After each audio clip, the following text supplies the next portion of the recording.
morning.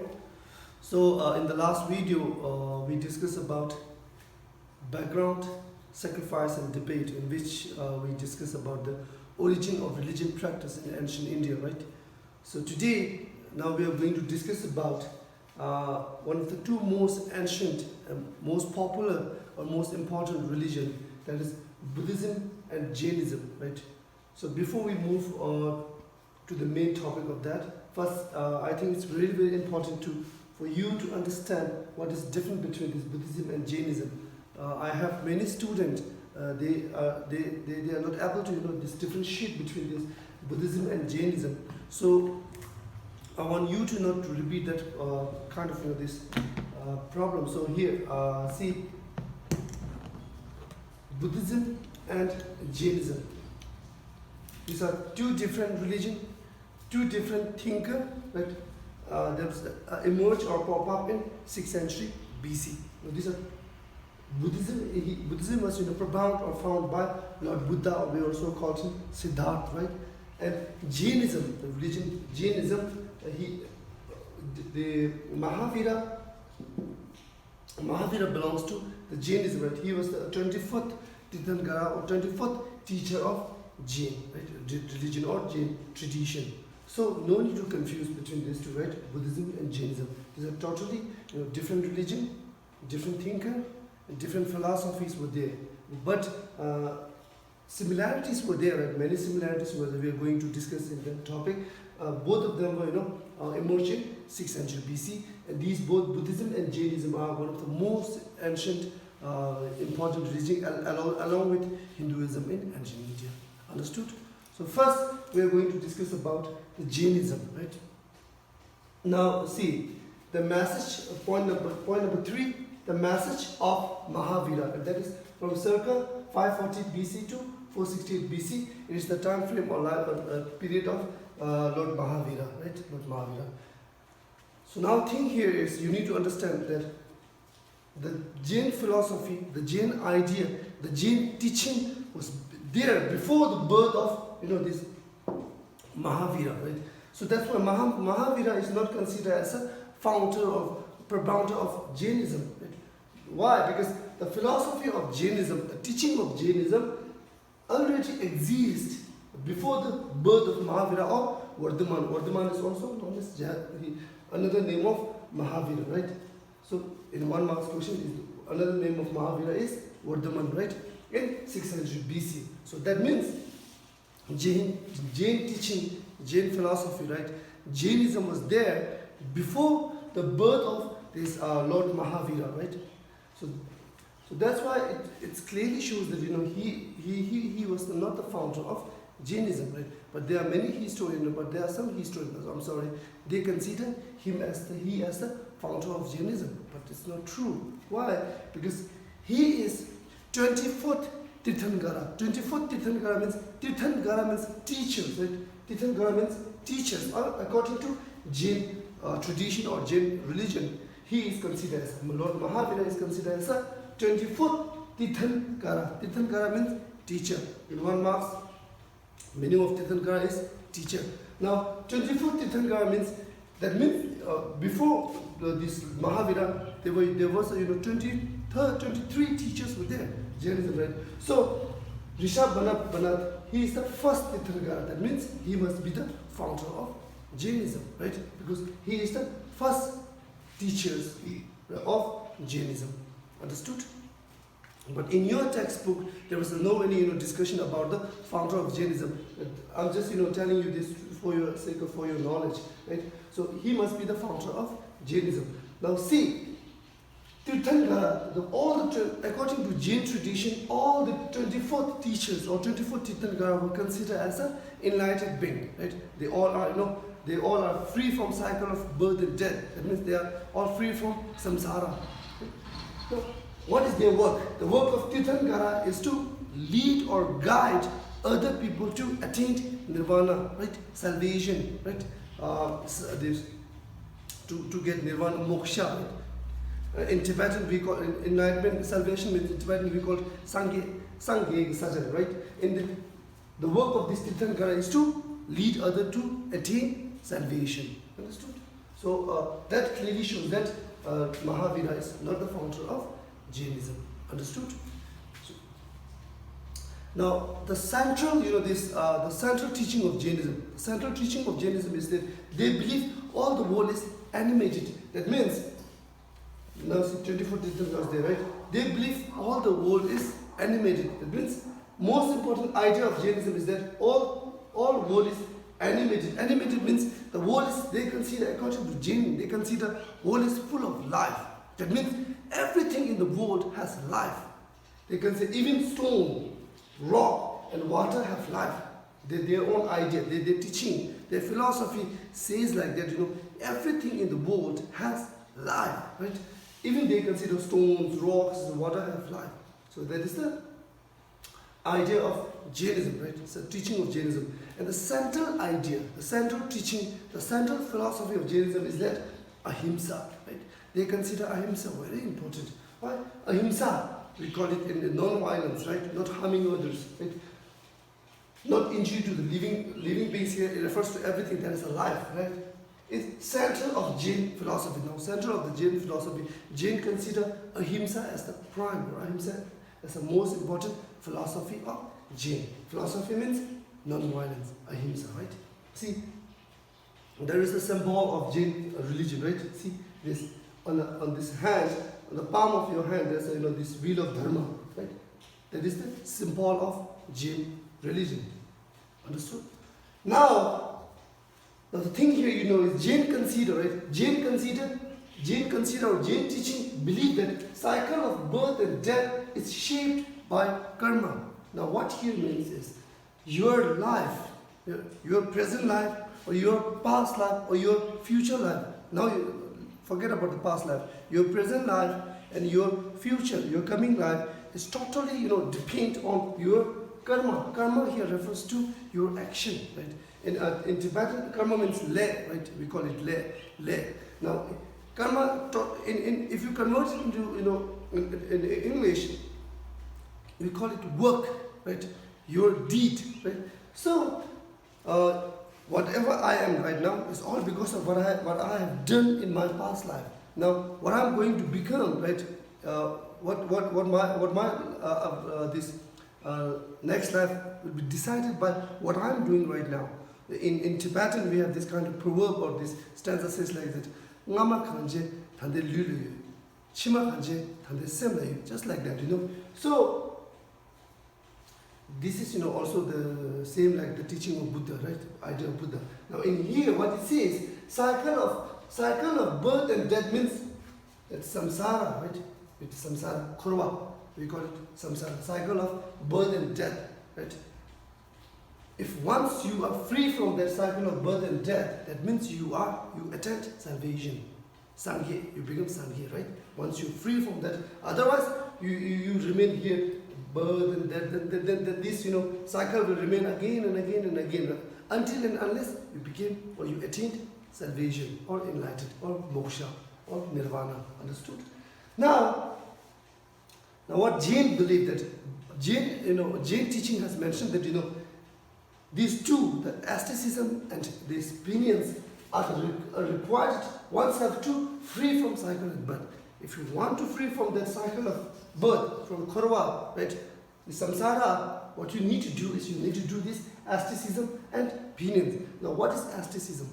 Asceticism means simplicity in living life with simple life. This not materialistic world, not indulge in this luxurious life.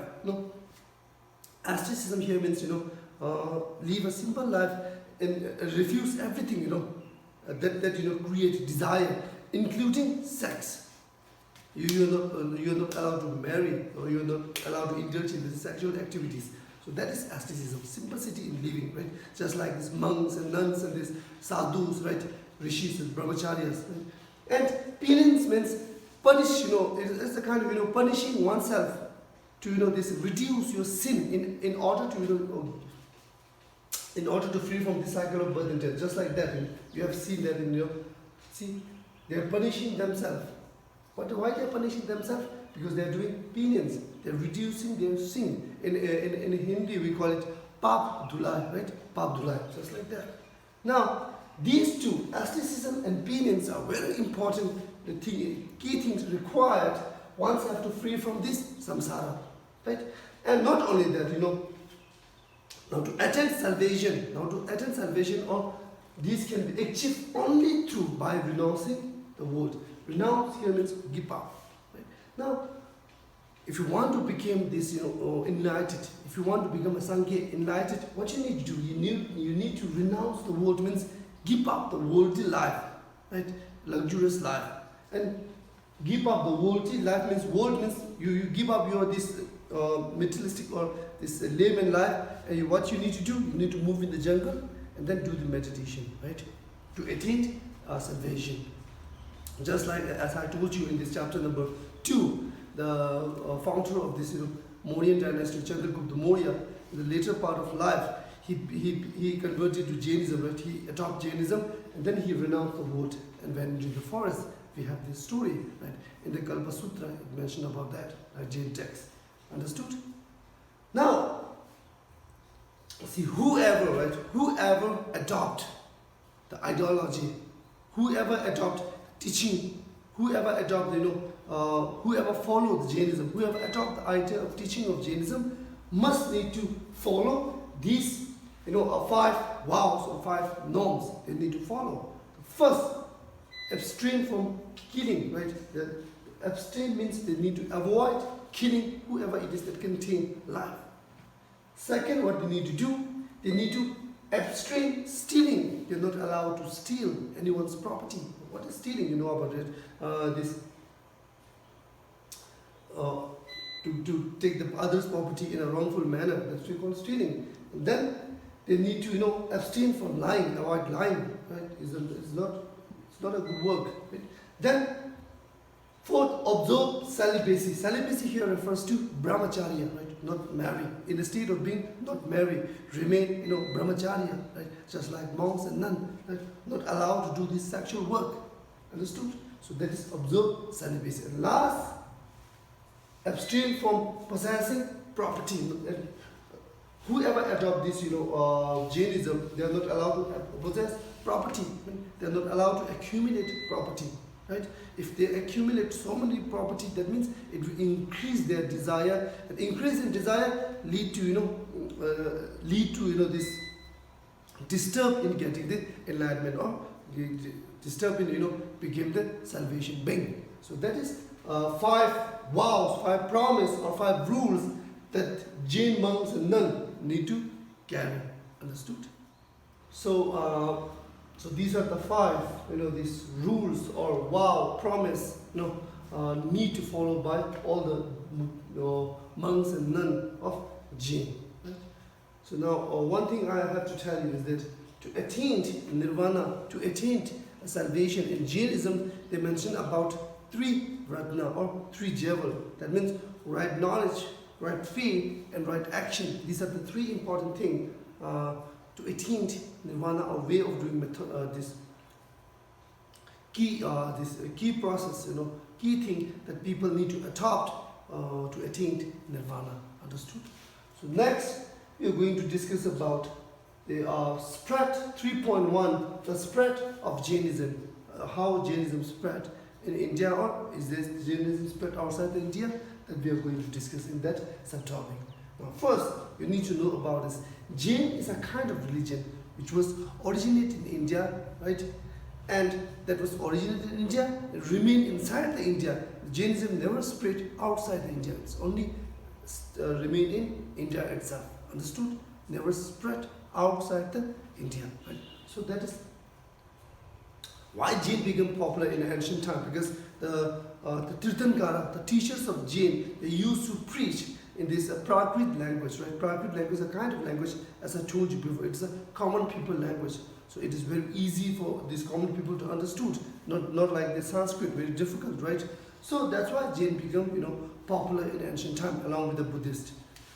Now there are many other Jain texts, right, which talk to us or which tell us about the spread of Jainism. We have this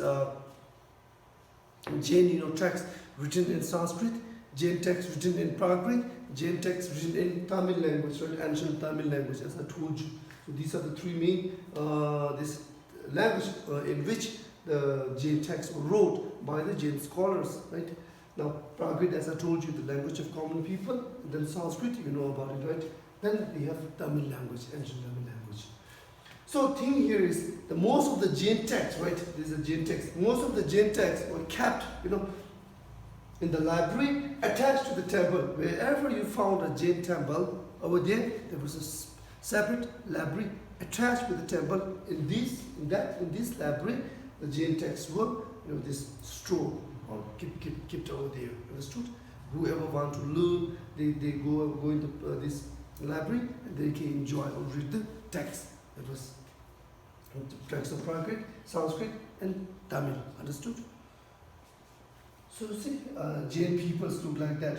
See, you may be confused, right? In this, when I show you the pictures of this Mahavira, he looked like naked. Now here, see, they are wearing white clothes, right? Jain, inside the Jainism, there were two different kind of sects over there, right? One is called Digambra, and then Shvetambra. So Digambra is those who remain naked, and Shvetambra they used to wear white cloth. Right? So that is a different sect, just like we have this Mayan, Hinayana, and Vajrayana in this our Buddhism. Understood? Okay, next we are going to discuss about point number 4, that is the Buddha and the quest for enlightenment. Right now, we discuss about Jainism. Right now, we are going to discuss about one of the most popular or important philosopher or thinker of ancient India, that is Lord Buddha. Right now, Buddha and the quest means seeking, or seeking for enlightenment or search for the enlightenment. So in this topic, we are going to discuss about the life of Buddha and life about the Buddha and teaching of Buddha, right? So first, as we know, right, Buddha we consider one of the most important philosopher or most important popular influence of these thinkers of ancient India, right? Not only that, Lord Buddha, we also consider Lord Buddha as a founder of this, propounder of Buddhist religion, right? So in Buddhist religion is one of the most important ancient religion, including this Jainism and Hinduism, right? Now, not only that, now how historian they know about the life of Buddha, how historian find the information about the teaching of Buddha. So historian use different kind of sources like this Buddhist text and hagiography to understand to reconstruct, to understand the teaching of Buddha or life of Buddha. Now here, see, historian use Buddhist text. Now Buddhist text, as I told you, right, the three Pitaka. We have this Vinaya Pitaka, Sutta Pitaka, and Abhidhamma Pitaka. And then hagiography. Now see, actually, what is hagiography? Hagiography means usually, hagiographies are just like a biography, right? Biography of person. But hagiography means biography about the important persons, important saints or important religious leaders like Gautam Buddha, like H.H. Dalai Lama, like Mahatma Gandhi. That's we call hagiography or biography. Hagiography means biography of important person. So historians they use Buddhist texts and hagiography of Buddha to reconstruct the history about life of Buddha and teaching of Buddha. Understood? See, hagiography, right? In layman language, we call it biography, right? For the important person, we used to call it hagiography. So it's a 1 mark question, right? What do you understand by the term hagiography? So hagiography means important biography about an important saint or religious leaders. Understood? Now, if you remember, right now I told you, right, Jainism is a kind of religion which was originated in India and remained inside the India, right? Jainism never spread outside the India, beyond the India. But other than this, the Buddhism, the religion which was originated in India, and from India, from the Indian subcontinent, it spread to beyond India, right? In many Southeast Asian nations, especially in Asia, right? Even today, Buddhism is very popular in Asia, right? See, country like Buddhism spread to countries like from India to China, Indonesia, Japan, Myanmar. In early we call it Burma, right? Now we call it Myanmar. Then Thailand, Sri Lanka, and then Korea. So or many other places were there, right? So Buddhism spread to many other countries, and Jainism, the kind of religion which was originated in India and remained inside the India. So you just need to understand this. Understood? Now next we are going to study about the life of Buddha, right? Or hagiography or life of Buddha. So as we all are Buddhist, right? So you must know about this, 12 principal deed of Buddha. In Tibetan we call it Chumde Tengi Zeba Chumni, right? So in these 12, this principal deed of Buddha, right? In this life history of Buddhas were there inside this 12 principal, deeds of Buddha. So in this we are going to, briefly discuss about the life of Buddha, right? So first, as we all know that, Buddha was born in 1563 BC at Lumbini in Nepal, right? Lumbini in present-day Nepal, right?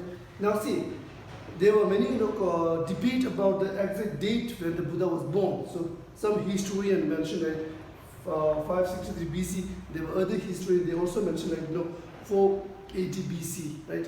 So I use this 563 BC, right?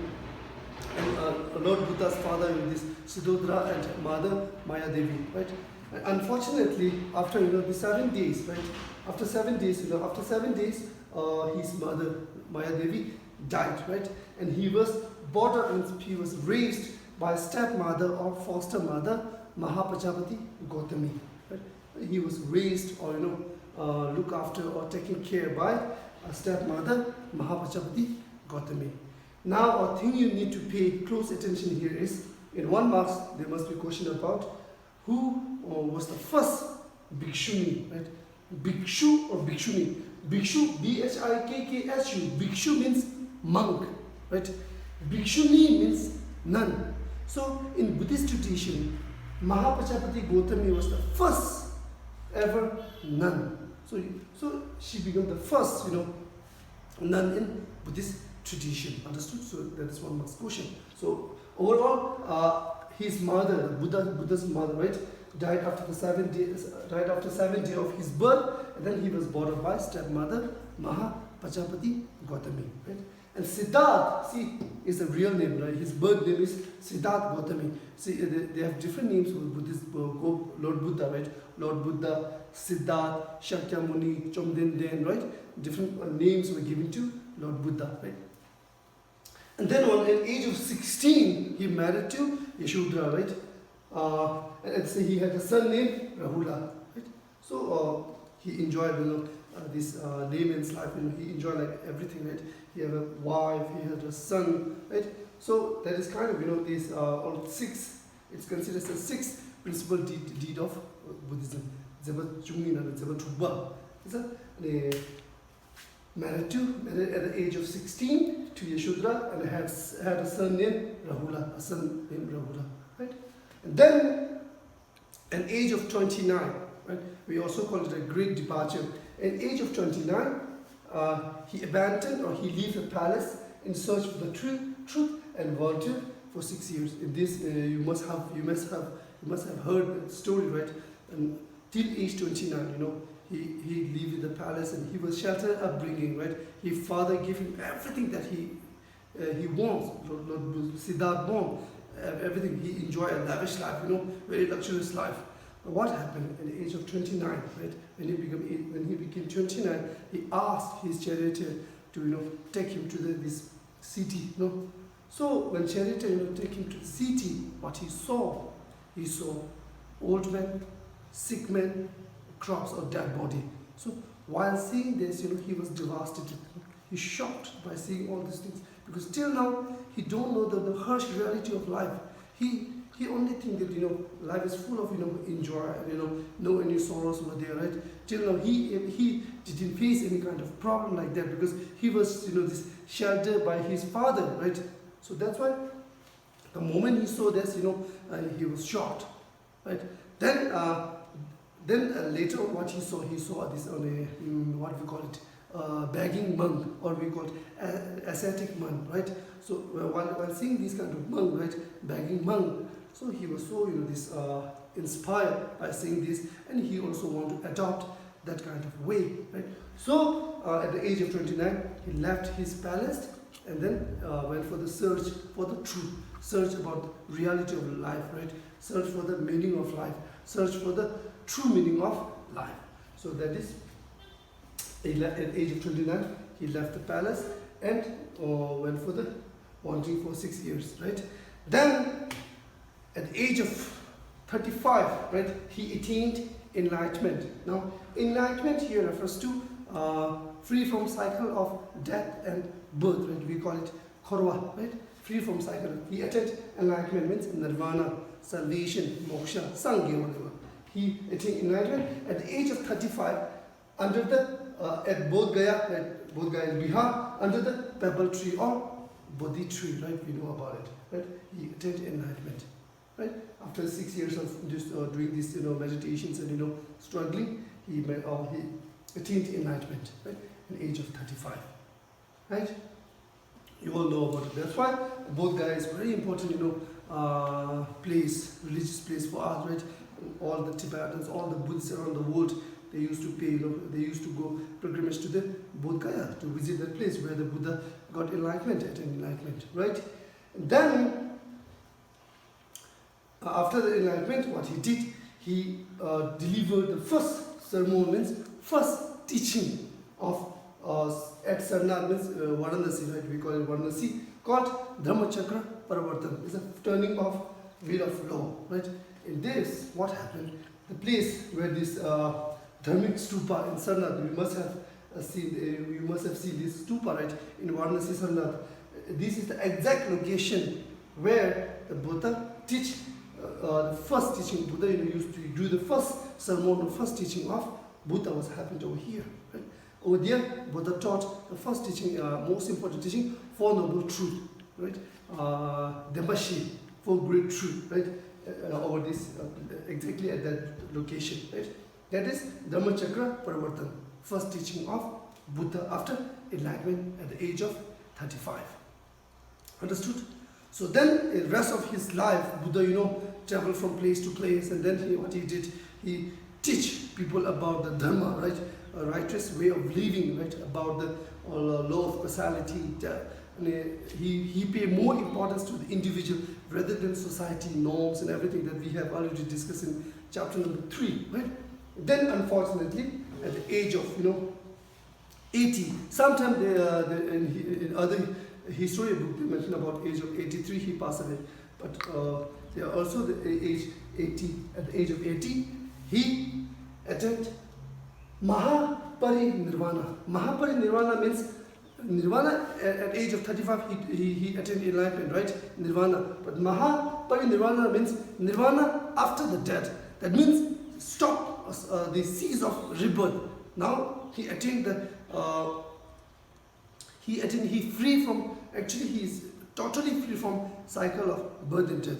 Right now what happened? If I die, I have to I have to take another rebirth, right? I have to go through this process to getting another this life. But over here, when once the person attained enlightenment, Mahaparinirvana means enlightenment after the death, right? So in this, what Buddha tried to show, like that, whoever in this world have ability to attain nirvana, right? So that is all about what Buddha. So that at the age of 80, Buddha passed away, right? And 43 BC, at the age of 80, Lord Buddha passed away. So that is 12th principal deed of Lord Buddha. So that is a brief history of brief hagiography or brief biography of life of Buddha. Understood?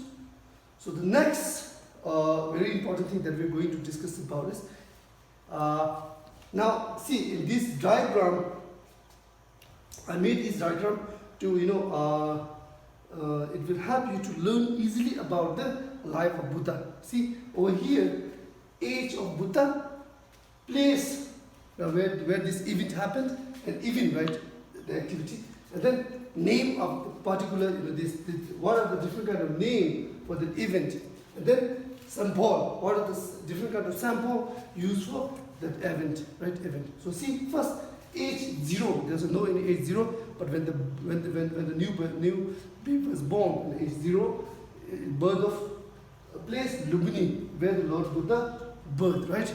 Born. And they I have not found exactly this name over here, but sample they use in stupas, right? Sample they use on inscription. They use lotus and bull to this to show the birth of Buddha, right? Born of Buddha.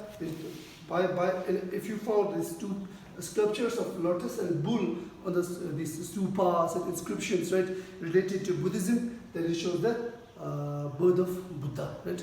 Then age 29, right? Place Lumbini, great departure. Right now I told you the great departure, right? He left his palace and went for the search of true meaning of life, right? And then Maha Balishikaramana, right? And this is the name used for great departure, another name, right? And the sample they use horse. And on inscription, if you found the horse, then it shows that great departure of Lord Buddha. Then third, right, age 35, place Bodh Gaya, right? Bodh Gaya. And then event enlightenment, attain salvation, attain moksha, right? And the name of another name used for the enlightenment is nirvana, right? Or you can say salvation or moksha, right? And the sample Bodhi tree, right? Because under the Bodhi tree, Buddha got enlightenment, right? So that's why if you found this Bodhi tree on inscriptions or in a stupa, and it shows that enlightenment of Buddha, right? Then at age 35, Sarnath, right now I told you, right? Varanasi, we call it Sarnath. Varanasi, even first sermon means first teaching of Buddha, right? And the name Dhammachakra Parivartana, right? Turning wheel of law, right? Wheel of law, right? And then sample, wheel was used. Wheel was used to show the first teaching of Buddha. And then age 80, place Kushanagar, and even death. And then another name used for the death is Mahaparinirvana. Right now I told you, right? Second nirvana, right? And the sample uses stupa as a rule because I told you before, stupa where the relics of Buddha were buried, right? So stupa shows this death of Buddha, Mahaparinirvana of Buddha. Understood? So through that diagram, it will help you to understand the life of Buddha in a very simple way. Understood? Now, one thing I forgot to explain to you before this. When Buddha got enlightenment, right? Then the name Buddha, he got the name Buddha at the age of 35 when Buddha sat under the Bodhi tree and he got enlightenment. Then he called Buddha. Buddha means enlightened one or awakened one. Understood? So that is all about the life of Buddha or hagiography of Buddha.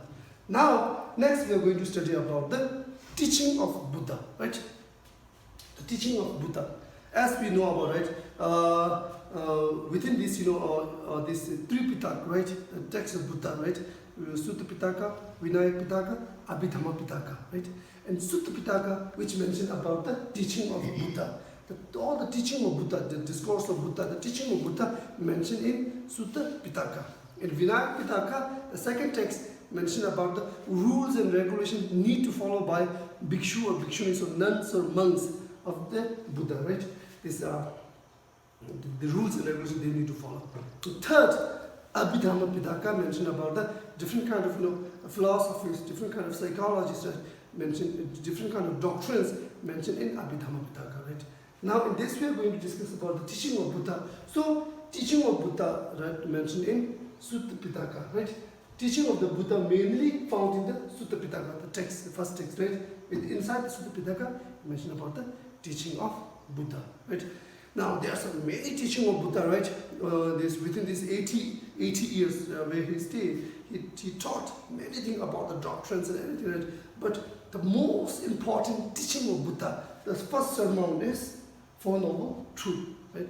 We also called Four Great Truths, or in Tibetan we called Dembashi, right?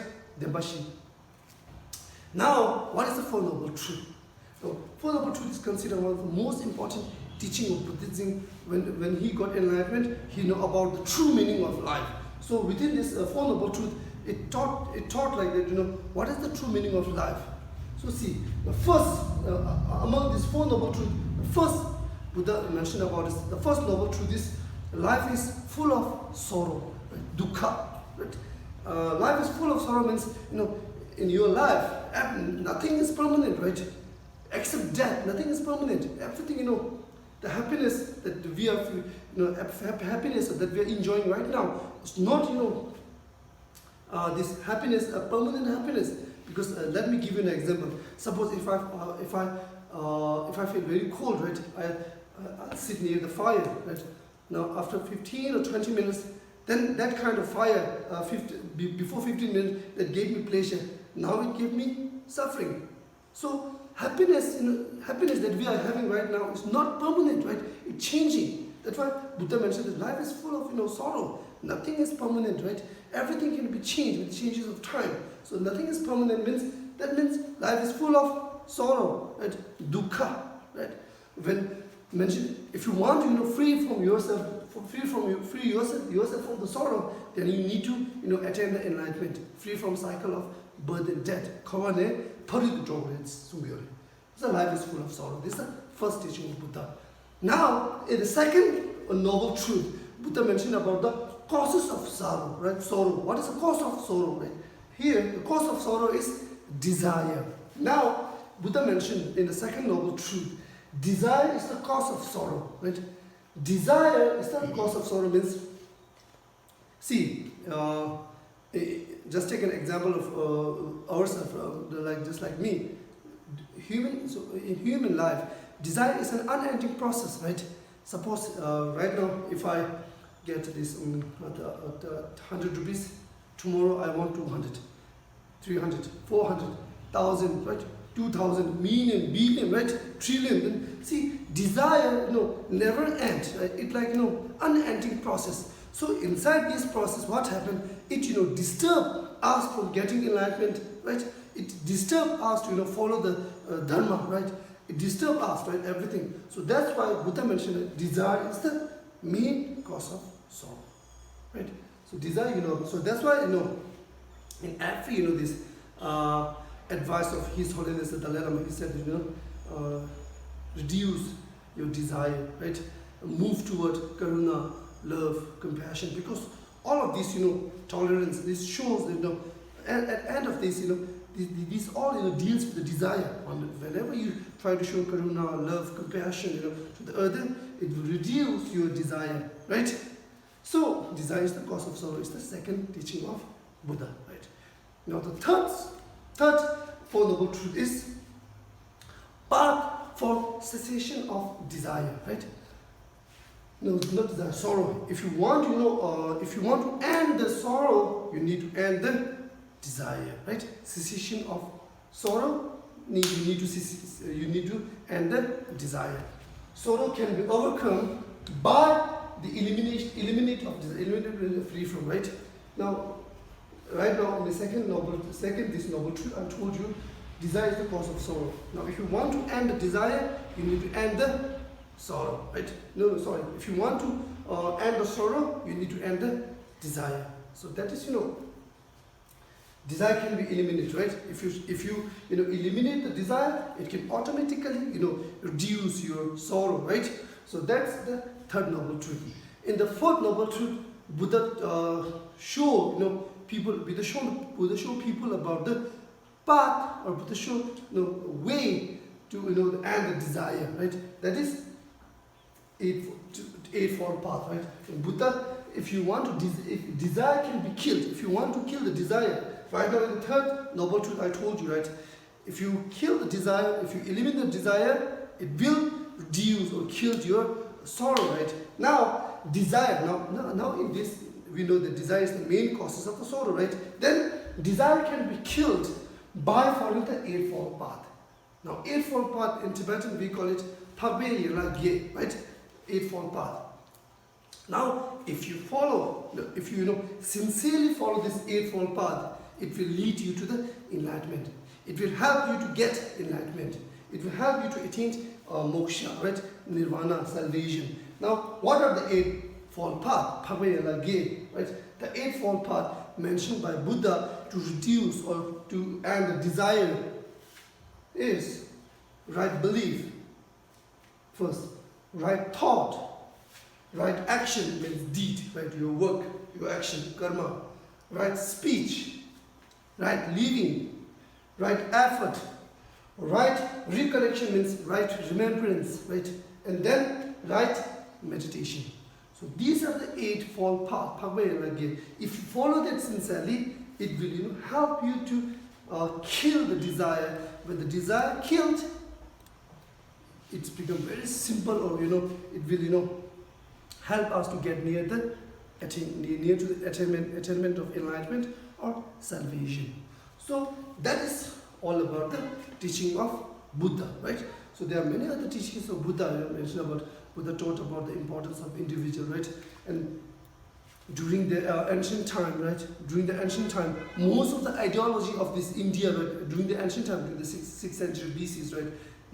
During that time, Hinduism is very popular, right? In the Hindu concept about the religion, they taught like that, if you never do the sacrifice, if you never do the offering to the god and goddesses, what will going to do? God will going to punish you, right? It will stop you to getting enlightenment, right? Once you offer sacrifice, once you offer this, do this, chanting of mantras mentioned in this, Rigved, Samaved, Yajurved, Atharvaved, then God become, pleased, and then the God will help you to get enlightenment. So Buddha never believed in that kind of, that kind of notion. So Buddha mentioned like that. That is, Buddha never believed in a God itself. He said that you are your own master. You have to struggle for your own salvation, right? There were no any, if you please the God, it will not going to affect on your karma, affect on your leg. It will not going to affect. So at the end, Buddha mentioned like that, Buddha mentioned, be a lamp unto yourself, as all of you must work out your own liberation. Liberation here means salvation, enlightenment. Now, totally what it means is, you are your own master, right? You are the one who need to struggle to get enlightenment, right? Nobody is going to sponsor you, nobody is going to help you to get enlightenment, right? So you are your own master. So that means inside the Buddhism, Buddha pay more attention to the individual rather than this caste systems or tax or this no tax, sorry, the different kind of rules and regulations, right? So that is totally this contradict the idea of Hinduism, right? Brahmanical idea. So that is all about the teaching of Buddha. So next topic we are going to learn in the next video. Thank you.